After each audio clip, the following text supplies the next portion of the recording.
আগামীর বাংলাদেশ হবে ন্যায় বিচার, মানবাধিকার ও বাক স্বাধীনতার। রাষ্ট্র সংস্কারই সরকারের প্রধান চ্যালেঞ্জ বলেছেন প্রধান উপদেষ্টা। অভ্যুত্থানের শহীদদের চূড়ান্ত তালিকা করতে সময় লাগছে জানালেন উপদেষ্টা আসিফ মাহমুদ। দীর্ঘমেয়াদী সহযোগিতা করবে জুলাই ফাউন্ডেশন। উন্নয়নের নামে প্রবৃদ্ধি অর্জনের ভুল তথ্য দিত আওয়ামী লীগ, মন্তব্য ডক্টর দেবপ্রিয়র। আর্থিক খাতের ক্ষত অনেক বললেন অর্থ উপদেষ্টা। বিএনপি মহাসচিবের সাথে অস্ট্রিয়ার রাষ্ট্রদূতের সাক্ষাৎ, দ্বিপক্ষীয় বিষয় আলোচনা, ফ্যাসিস্টদের রুখে দেওয়ার ঘোষণা নেতাদের। দেখছিলেন গ্রাউন্ড সিমেন্ট সংবাদ শিরোনাম। অন্তর্বর্তীকালীন সরকারের প্রধান উপদেষ্টা ডক্টর মোহাম্মদ ইউনূস বলেছেন, আগামীর বাংলাদেশ হবে ন্যায় বিচার, মানবাধিকার ও বাক স্বাধীনতার। দারিদ্র্য শূন্য, বেকারত্ব শূন্য ও শূন্য কার্বন নিঃসরণের লক্ষ্য অর্জনে সরকারের অঙ্গীকারের কথা জানিয়ে প্রধান উপদেষ্টা বলেন, আগামীর বাংলাদেশ হবে অন্তর্ভুক্তিমূলক। বিস্তারিত রকনুজ্জামানের রিপোর্টে। শনিবার রাজধানীর প্যান প্যাসিফিক সোনারগাঁও হোটেলে বে অব বেঙ্গল কনভারসেশনে যোগ দেন অন্তর্বর্তীকালীন সরকারের প্রধান উপদেষ্টা ডক্টর মোহাম্মদ ইউনূস। অনুষ্ঠানে দেয়া বক্তব্যের শুরুতে প্রধান উপদেষ্টা জুলাই অভ্যুত্থানে ছাত্র শ্রমিক জনতার আত্মদানের কথা স্মরণ করেন। Let us pay respect to all those who sacrificed their lives, those who lost their limbs, eyes, and many physical capacities for the rest of their life. প্রধান উপদেষ্টা বলেন, জুলাই বিপ্লবের আকাঙ্ক্ষা অনুযায়ী ভবিষ্যতের বাংলাদেশ গঠিত হবে মানবাধিকার, বাক স্বাধীনতা, ন্যায় বিচার ও অন্তর্ভুক্তিমূলক। Voices of the entire nation, voices that have demanded change, voices that continue to push us all to build a future based on human rights, freedom of speech, justice and inclusion. অন্তর্বর্তীকালীন সরকারের প্রধান উপদেষ্টা doctor Mohammad Yunus আরও বলেন, সামাজিক ন্যায় বিচার ও রাষ্ট্র সংস্কারই সরকারের প্রধান চ্যালেঞ্জ। তিনি এ সকল কাজের জন্য ধৈর্যের সাথে অপেক্ষা করতে দেশবাসীর প্রতি আহ্বানও জানান। Working with the villagers, working with poor women, seeing their courage and being inspired by their strength. It is those experiences that taught me that every problem has a solution. Maybe more than one solution, if we have the patience to pull it out from the problem itself. শূন্য carbon নিঃসরণ, দারিদ্র্য শূন্য এবং বেকারত্ব শূন্য সমাজ গঠনে 3 শূন্য অর্জনে সরকারের লক্ষ্যের কথাও বলেন প্রধান উপদেষ্টা। We need to create a world of 3 zeros. Zero net carbon emission, zero wealth concentration by introducing social business to solve people's problems rather than maximizing profit. Zero unemployment by turning young people into entrepreneurs.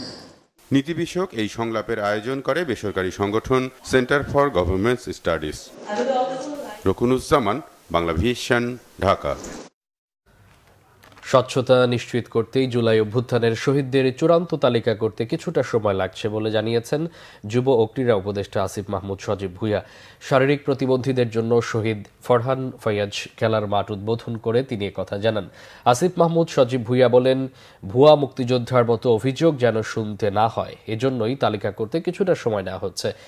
127টি গণকবরের যে তথ্য বৈষম্য বিরোধী ছাত্র আন্দোলন দিয়েছে তা খতিয়ে দেখা হচ্ছে বলেও জানান তিনি। যুব ও ক্রীড়া উপদেষ্টা বলেন, রাজধানীর সব মাঠ পুনরুদ্ধার করা হবে, পর্যাপ্ত খেলার মাঠ নিশ্চিত করা হবে। 55টি ফেডারেশনকে এক জায়গায় আনতে স্পোর্টস ভিলেজ করার পরিকল্পনার কথাও জানান উপদেষ্টা। কোনো ক্রীড়া সংগঠনে যেন সিন্ডিকেট গড়ে উঠতে না পারে সে ব্যাপারে হুঁশিয়ারিও উচ্চারণ করেন আসিফ মাহমুদ। শনাক্তকরণ এবং এই প্রক্রিয়াটা যদি যথাযথ না হয় এখানে, তাহলে এটা নিয়ে একটা প্রশ্ন থেকে যেতে পারে। যেমন মুক্তিযোদ্ধাদের ব্যাপারেও ভুয়া মুক্তিযোদ্ধার প্রশ্নটা এখনও আমাদেরকে ফেস করতে হয় আজকে 54 বছর পরে এসেও। সেটা যাতে কোনোভাবে না থাকে সেজন্য আমাদের একটু সময় লাগছে, কিন্তু অতি দ্রুতই এই চূড়ান্ত তালিকাটা প্রকাশ করা হবে। কিন্তু তালিকা কিন্তু অলরেডি একটা তালিকা আছে, যে যতটুকু পর্যন্ত আমাদের ভেরিফিকেশন হয়ে গেছে সেই তালিকাটা কিন্তু আছে, এবং যাদেরকে ভেরিফাই করা হচ্ছে নতুন করে সেটাও তালিকাতে অন্তর্ভুক্তির মাধ্যমে একটা পূর্ণাঙ্গ তালিকা প্রকাশ করা হবে। জুলাই স্মৃতি ফাউন্ডেশনের সাধারণ সম্পাদক সার্জিস আলম জানিয়েছেন, বিপ্লবে আহত ও নিহতদের পরিবারকে দীর্ঘমেয়াদী সহযোগিতা করা হবে। জুলাই স্মৃতি ফাউন্ডেশন আয়োজিত শহীদ পরিবারের পাশে বাংলাদেশ শিরোনামে জুলাই বিপ্লবে রংপুর বিভাগের ৪৪ শহীদ পরিবারের মাঝে আর্থিক সহযোগিতার চেক বিতরণ অনুষ্ঠানে তিনি একথা জানান। সকালে স্থানীয় শিল্পকলা একাডেমি মিলনায়তনে আনুষ্ঠানিকভাবে চেক বিতরণ করেন অন্তর্বর্তী সরকারের সমাজ কল্যাণ মন্ত্রণালয় এবং মৎস্য ও প্রাণী সম্পদ মন্ত্রণালয়ের উপদেষ্টা শারমিন এস মুর্শিদ ও ফরিদা আক্তার। অনুষ্ঠানে উপদেষ্টারা বলেন, তারুণ্যের আন্দোলনে গতি দিয়েছিলেন শিক্ষার্থী আবু সাইদ। তার জন্মভূমি রংপুরকে বিশেষভাবে গুরুত্ব দিচ্ছে অন্তর্বর্তী সরকার। জুলাই বিপ্লবে রংপুর বিভাগের ৪৪ শহীদ পরিবারের মাঝে ৫ লাখ টাকা করে অনুদানের চেক বিতরণ করা হয়। অর্থ উপদেষ্টা ডক্টর সালেউদ্দিন আহমেদ বলেছেন, আর্থিক খাতে এতটা ক্ষত তৈরি করা হয়েছে তা বাইরে থেকে বোঝার মতো না। এত অনিয়ম কম দেশেই হয়। ব্যাংকগুলোকে দেয়া হয়েছে নিঃস্ব করে। তবে অর্থনীতি ঘুরে দাঁড়ানোর জন্য সরকার সব চেষ্টা করছে জানান অর্থ উপদেষ্টা। রাজধানীতে ব্র্যাক ইউনিভার্সিটিতে এক অনুষ্ঠানে তিনি এসব কথা বলেন। ডক্টর সালেউদ্দিন আহমেদ বলেন, বেশিরভাগ প্রতিষ্ঠানকে ধ্বংসের দ্বারপ্রান্তে নিয়ে গেছে আওয়ামী লীগ সরকার। ২০০৯ সালে ব্যাংক খাতে ১৮,০০০ কোটি খেলাপি ঋণ এখন ২,৫০,০০০ কোটি। অনুষ্ঠানে সিপিডির সম্মানীয় ফেলো ডক্টর দেবপ্রিয় ভট্টাচার্য বলেন, উন্নয়নের বয়ান শোনানো হয়েছে, প্রবৃদ্ধি অর্জনের ভুল তথ্য দিত আওয়ামী লীগ সরকার। তথ্যপাতে রাজনীতিকরণ করা হয়েছিল। আগের গভর্নর অর্থনীতির ১২টা বাজিয়ে দিয়ে গেছে বলে মন্তব্য করেন তিনি।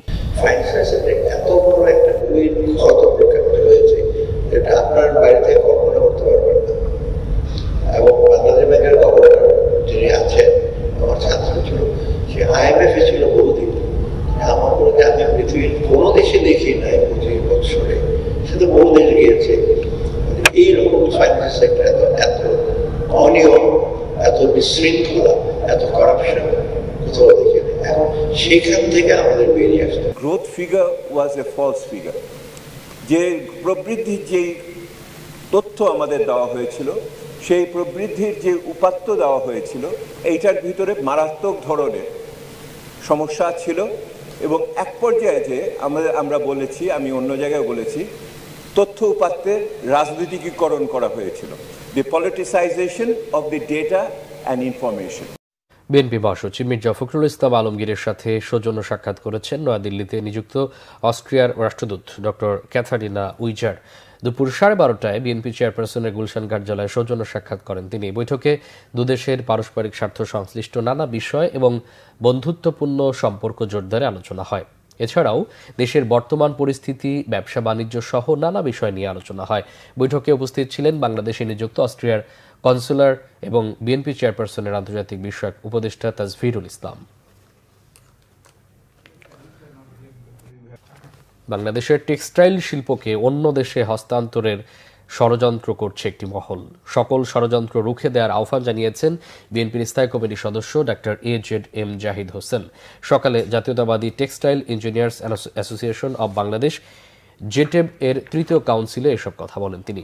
ডাক্তার AJM জাহিদ হোসেন বলেন, টেক্সটাইল সেক্টরে সরাসরি কাজ করে 50 লাখ মানুষ, প্রত্যক্ষ পরোক্ষভাবে যুক্ত প্রায় 70 লাখ পরিবার টেক্সটাইল খাতের সাথে জড়িত। এই খাতের ক্ষতি করলে বেকার হবে অসংখ্য মানুষ।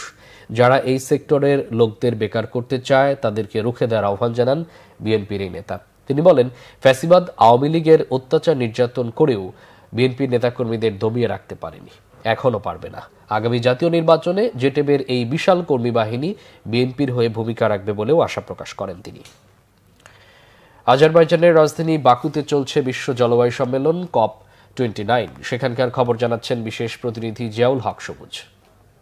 বিশ্ব জলবায়ু সম্মেলনের ৬ষ্ঠ দিনে এরকম ভাবেই বিভিন্ন দেশ থেকে আসা প্রতিনিধিরা তাদের জলবায়ু পরিবর্তনের কারণে যে ক্ষতির শিকার হয়েছেন সেটি জানান দেওয়ার চেষ্টা করছেন। তারা এই বিক্ষোভের মধ্য দিয়ে একটি কথাই বারবার বলার চেষ্টা করছেন, কার্বন নিঃসরণের জন্য তারা কোনোভাবে দায়ী নয়, মূলত দায়ী হচ্ছে উন্নত দেশগুলো। তাই উন্নত দেশগুলো যেহেতু তারা ক্ষতি করছে, তাদের দায়িত্ব হচ্ছে ক্ষতিগ্রস্ত দেশগুলোকে কিভাবে লস অ্যান্ড ড্যামেজ ফান্ডের মধ্য দিয়ে তাদেরকে সহায়তা করতে পারে সেই ব্যাপারে নানা রকম পদক্ষেপ নেওয়া। এই সম্মেলনে নানাভাবে নানা সেমিনার, আলোচনা কিংবা দ্বিপাক্ষিক বৈঠকের মধ্য দিয়ে সেই আলোচনার চেষ্টা করা হচ্ছে জলবায়ুর পরিবর্তনের কারণে যেই বৈশ্বিক তাপমাত্রা প্রতিনিয়ত বাড়ছে সেই তাপমাত্রা 1.5 ডিগ্রি সেলসিয়াসের মধ্যে বেঁধে রাখার জন্য। কিন্তু উন্নত বিশ্ব যদি তেল, গ্যাস বা অন্যান্য যেই জীবাশ্ম জ্বালানি রয়েছে তার ব্যবহার না কমায়, সেই ক্ষেত্রে আসলে এই কার্বন নিঃসরণের পরিমাণ কতটা কমানো যাবে সেটা নিয়ে প্রশ্ন থেকেই যাচ্ছে। তবে আমরা আশা করছি যে এই সম্মেলনে যে আলোচনা হচ্ছে তার মধ্য দিয়ে নিশ্চয়ই বাকু সম্মেলনের শেষ ঘোষণাটা নিশ্চয়ই ভালো কোনো ফল বয়ে আনবে। ডাকাতি এবং মুক্তিপণের উদ্দেশ্যেই আজিমপুরে শিশুকে অপহরণ করে অপরাধী চক্র, তবে শেষ রক্ষা হয়নি। মুক্তিপণ চাওয়ার আগেই ফাতেমা আক্তার শাপলাকে মোহাম্মদপুর থেকে গ্রেফতার করে র্যাব। 8 মাস বয়সী শিশুকে উদ্ধারের পর তুলে দেওয়া হয়েছে পরিবারের কাছে। শুক্রবার সকালে আজিমপুর মেডিকেল স্টাফ কোয়ার্টারে ফারজানা নামের এক নারীর বাসায় ডাকাতি করতে গিয়ে 8 মাসের শিশুকে নিয়ে যায় দুর্বৃত্তরা। ঘটনার পর আইনশৃঙ্খলা বাহিনীর একাধিক টিম তদন্তে নামে। শুক্রবার রাতেই রাজধানীর মোহাম্মদপুর থেকে উদ্ধার করা হয় শিশুটিকে। ডাকাতির সাথে জড়িত কাউকে আটক করা না গেলেও শাপলাকে গ্রেফতার করা হয়। এক প্রশ্নের জবাবে র্যাব আইন ও গণমাধ্যম শাখার পরিচালক মুনিম ফেরদৌস সংবাদ সম্মেলনে দাবি করেন, বগুড়ায় মাকে হত্যার ঘটনায় ছেলেকে হত্যাকারী হিসেবে মিডিয়ার সামনে উপস্থাপন করার বিষয়ে র্যাব এর কোনো সদস্য গাফিলতি থাকলে তাও তদন্ত করা হবে। টিমের মা, তার সাথে তার বাবার কিছুটা মনোমালিন্য আছে এবং তারা প্রায় 4 মাস ধরে একসাথে থাকেন না, কিন্তু তার বাবার তাদের বাসায় যাতায়াত আছে। 4 মাস ধরেই তাদের বাসায় প্রতিদিনই যায়, কিন্তু রাতের বেলায় সে বাসায় থাকে না, সে রাতের বেলা সে বাইরে থাকে। সেও এই তদন্তের স্বার্থে আমাদের নজরদারিতে আছে। পুলিশও তা থেকে জিজ্ঞাসাবাদ করছে, যদি তার সম্পৃক্ততা পাওয়া যায় পরবর্তীতে সেটা দেখা হবে। শীতের আগাম বার্তা মিলতে শুরু করেছে দেশের উত্তরাঞ্চলে। দিনে গরম আর রাতের শেষ দিকে হালকা ঠান্ডায় কাটছে উত্তরাঞ্চলের জেলা কুড়িগ্রামের বাসিন্দাদের। সকালে কুয়াশায় আচ্ছন্ন থাকে এই জেলার জনপদ। রাজারহাট কৃষি আবহাওয়া পর্যবেক্ষণাগারের ভারপ্রাপ্ত কর্মকর্তা সুফল চন্দ্র সরকার জানান, আজ সকালে জেলায় তাপমাত্রা 18.4 ডিগ্রি সেলসিয়াস। জেলা জুড়ে কুয়াশা রয়েছে, তবে নভেম্বর মাসে খুব বেশি ঠান্ডা অনুভূত হবে না বলে জানান তিনি। বাংলা ভিশনের সংবাদ প্রচারের পর 1170টি অবৈধ স্থাপনা উচ্ছেদ অভিযান শুরু করেছে মংলা বন্দর কর্তৃপক্ষ। তবে অভিযান থামাতে তৎপর দখলদাররা। বেদখল হওয়া সকল ভূমি উদ্ধারে উচ্ছেদ অভিযান অব্যাহত রাখার দাবি জানিয়েছে স্থানীয়রা। মংলা প্রতিনিধি জসিমউদ্দিনের তথ্য, ছবিতে ডেস্ক রিপোর্ট। পুরাতন মোংলায় বন্দর কর্তৃপক্ষের ভূমি প্রায় 200 একর। এর মধ্যে অনেক জায়গায় স্থাপনা নির্মাণ করে দখল করে রেখেছে প্রভাবশালী ও ভূমি দস্যুরা। বন্দর কর্তৃপক্ষের কিছু দুর্নীতিবাজ কর্মকর্তা আর কর্মচারীর যোগসাজশে বেপরোয়া ছিল দখলদাররা। এ নিয়ে সংবাদ প্রচার করে বাংলা ভিশন। প্রতিবেদনটি প্রচারের পর টনক নড়ে কর্তৃপক্ষের। 11 নভেম্বর শুরু হয় উচ্ছেদ অভিযান। আমাদের হাতে 1170টার মতো আমাদের হাতে আছে। 1170টা স্থাপনা আছে। আর 1170টা শুরু উচ্ছেদের জন্য আমাদের কোনো প্রতিবন্ধকতা নাই। আমরা নির্বিচ্ছিন্নভাবে আমরা এগুলো উচ্ছেদ করতে সক্ষম হচ্ছি। আমাদের যতক্ষণ পর্যন্ত আমাদের চিহ্নিত অবৈধ স্থাপনাগুলো উচ্ছেদ করা না হবে ততদিন পর্যন্ত আমাদের উচ্ছেদ অভিযান চালু থাকবে। স্থানীয়রা বলছেন, উচ্ছেদ অভিযান বন্ধের পায়তারা চালিয়ে যাচ্ছে অসাধুরা। সকল ভূমি উদ্ধার না হওয়া পর্যন্ত অভিযান অব্যাহত রাখার দাবি তাদের। তারা প্রশাসনের তোয়াক্কা করে নাই, স্থানীয় কোনো জনগণের সাথে এদের কোনো সম্পৃক্ততাই নাই। এরা বহুত কোটি কোটি টাকা দুর্নীতির এই ফসল হয়েছে এই অবৈধ স্থাপনাগুলো। মংলা পোর্টে যারা কর্তৃপক্ষ আছে এরা হাতাহাত করিয়া এইগুলো করছে, পেট থেকে টাকা খায় না। সিডি লাগে না এই জায়গা ভাঙতে। ভূমিদস্যুরা এই যে অবৈধ দখলদারি করে রাখছে বিগত দিন, এইটা উচ্ছেদ করুক, এটা আমরা সাধারণ জনগণ সবাই চাই। বাংলাদেশ এর আগেও 2-3 বার রেফার করা হয়েছে। আজকে মংলা বন্দর কর্তৃপক্ষের অবৈধ উচ্ছেদ চলছে। এই অবৈধ উচ্ছেদ যেন আর থেমে না থাকে। দখলদারদের সহযোগিতাকারী অসাধু ব্যক্তিদের চিহ্নিত করার দাবি বন্দর সংশ্লিষ্টদের। Bangla vision news desk. সংবাদ শেষ করব ক্রাউড 7 শিরোনামগুলো আরেকবার জানি। আগামীর বাংলাদেশ হবে ন্যায় বিচার, মানবাধিকার ও বাক স্বাধীনতার। রাষ্ট্র সংস্কারই সরকারের প্রধান চ্যালেঞ্জ বলেছেন প্রধান উপদেষ্টা। অভ্যুত্থানের শহীদদের চূড়ান্ত তালিকা করতে সময় লাগছে জানালেন উপদেষ্টা আসিফ মাহমুদ। দীর্ঘমেয়াদী সহযোগিতা করবে জুলাই ফাউন্ডেশন। উন্নয়নের নামে প্রবৃদ্ধি অর্জনের ভুল তথ্য দিত আওয়ামী লীগ। মন্তব্য ডক্টর দেবপ্রিয়র। আর্থিক খাতের ক্ষত অনেক, বললেন অর্থ উপদেষ্টা। বিএনপি মহাসচিবের সাথে অস্ট্রিয়ার রাষ্ট্রদূতের সাক্ষাৎ। দ্বিপক্ষীয় বিষয়ে আলোচনা, ফ্যাসিস্টদের রুখে দেওয়ার ঘোষণা নেতাদের।